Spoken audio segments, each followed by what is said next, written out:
राशि को अपने बेटे को विदेश में पढ़ाने का बड़ा शौक था, लेकिन वो क्या जानती कि बेटा विदेश से विदेशी बहू ले आएगा, वो भी कोई और देश नहीं बल्कि चाइना की बहू।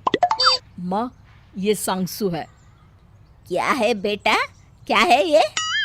अरे माँ, इसका नाम सांगसू है और ये आपकी बहू है।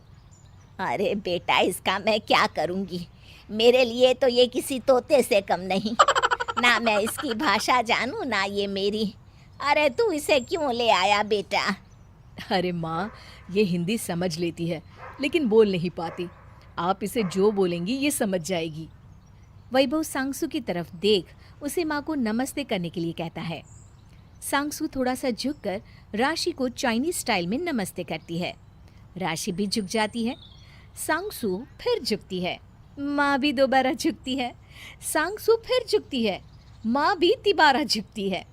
माँ इससे परेशान होकर पैर पटकती है और मुंह बना देती है। अरे बस, एक ही बार में नमस्ते बोला करो। मेरी तो कमर ही टूट गई। नमस्ते नमस्ते, भगवान ही बचाए ऐसी बहू से। ये सुनकर सांगसू हंसने लगती है।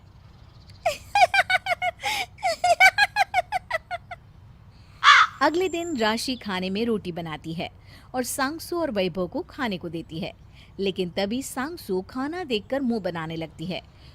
वो वैभव की ओर इशारा कर उसी दीवार पर चल रही छिपकली दिखाती है। ओके ओके डार्लिंग, माँ ये कल तुम्हारे लिए बना देगी, ठीक है? आज तुम ये रोटी खा लो। अरे वैभव, क्या बना दूंगी है? बता, बहू क्या खाती है, क्या पसंद है उसे? माँ, तुम्हारी बहू बोल रही है कि उसे छिपकली खानी है। चाइना में तो ये लोग छिपकली बहुत ही चाव से खाते हैं। तभी सांगसू वैभव के कान में कुछ कहती है। माँ ये बोल रही है कि इसने कभी इतनी फ्रेश छिपकली नहीं खाई है। वैभव की माँ ये सुनकर सर पकड़ लेती है।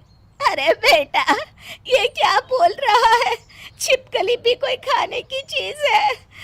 और हाँ, मेरे घर की रसोई में ये सब नहीं बनेगा।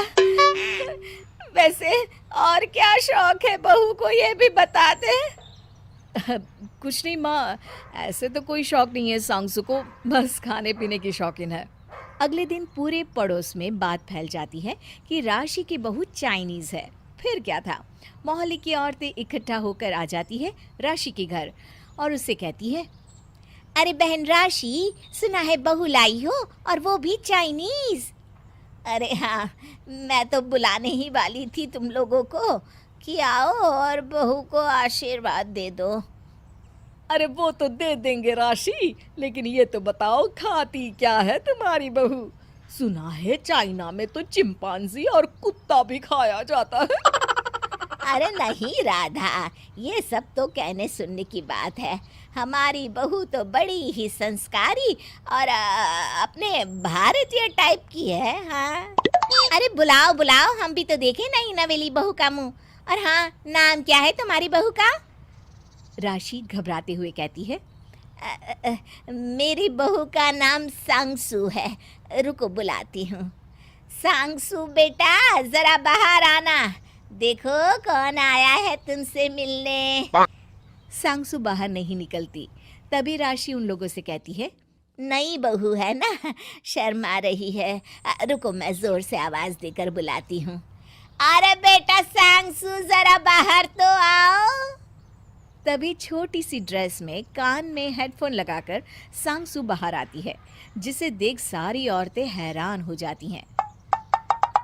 अरे राशि, बड़ी ही संस्कारी और शर्मीली बहू है तुम्हारी। सभी राशि पर हंसने लगती है और वहां से चली जाती है। राशि सर पकड़कर बैठ जाती है और शाम को वैभव से कहती है। देख बेटा, ये लड़की इस घर में नहीं चलेगी। तू इसे चाइना ही छोड़ा। वैसे भी इन लोगों का कोई सामान ना 2 महीने से ज्यादा तो टिकता नहीं। ये क्या खाक टिकेगी? इसकी वजह से आज मेरी मोहल्ले के सामने बेइज्जती हो गई। ये न साड़ी पहनना जानती है, न हमारी तरह खाना बनाना, न बोली न भाषा। अरे बेटा, इसे तो ये भी नहीं पता कि संस्कार क्या होते हैं। इसे तो तू चाइना ही छोड़ा। इतना कहकर राशि अपने कमरे में चली जाती है।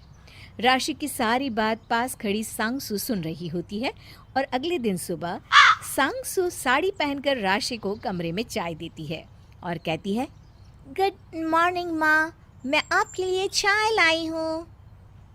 राशि को सांगसु साड़ी में बहुत ही सुंदर लगती है। वो उसे देख ही रही होती है कि तभी पीछे से वैभव आ जाता है। माँ, तुमने जो कल मुझे कहा था वो सांगसु समझ गई थी। वो रात में बहुत रोई कि उसे चाइना नहीं जाना है, वो हमारे साथ रहना चाहती है। माँ, उसने रात भर यूट्यूब से साड़ी पहनना और चाय बनाना भी सीख लिया और अभी आपसे कुछ कहना चाहती है। राशि सांगसु की तरफ देखती है। माँ, मुझे एक मौका दे दीजिए प्लीज़। ये सुनकर राशि सांगसु को गले लगा लेती है। गले लगते ही सांगसु को राशि के पीठ के पीछे की दीवार में छिपकली दिख जाती है और वो उसे पहले तो देखती है, फिर आंख बंद कर लेती है।